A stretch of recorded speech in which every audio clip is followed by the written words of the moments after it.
Il virus è un microrganismo estremamente piccolo che contiene un patrimonio genetico che è un filamento di RNA, quindi praticamente il test evidenzia la presenza di questo RNA e quindi la presenza del virus nel campione biologico, che può essere estratto da un tampone faringeo o da un espettorato respiratorio. È nato in questi laboratori del Dipartimento di Virologia dell'Università di Padova il test europeo per la diagnosi del coronavirus ed è già stato definito uno dei migliori al mondo. Un laboratorio specializzato nello studio dei cosiddetti virus da importazione e che si era già messo al lavoro circa un mese fa, quando si sono registrati i primi casi in Cina.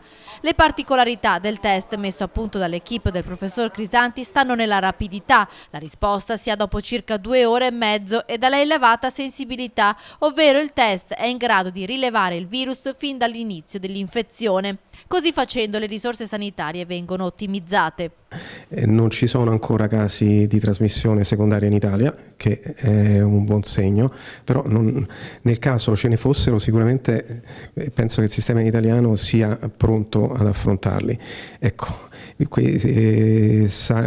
test diagnostici come quello che abbiamo sviluppato noi aiutano a fare sì che non ci siano, che ne so, fenomeni di isteria di massa come per esempio queste mascherine. In via precauzionale la quarantena è un'ottima soluzione, spiega il professor Crisanti, commentando la richiesta del governatore veneto Luca Zaia. È una cosa che anche noi abbiamo chiesto ai nostri studenti che ritornavano dalla Cina. Noi abbiamo chiesto rimanete a casa per 2 settimane, diminuite se possibile i contatti, al primo manifestazione di sintomi di una malattia respiratoria avvisateci, abbiamo attivato un numero verde che noi vi facciamo il tampone, facciamo il test diagnostico e verifichiamo se siete stati infettati dal virus. Diciamo è una misura di profilassi di buon senso, ecco.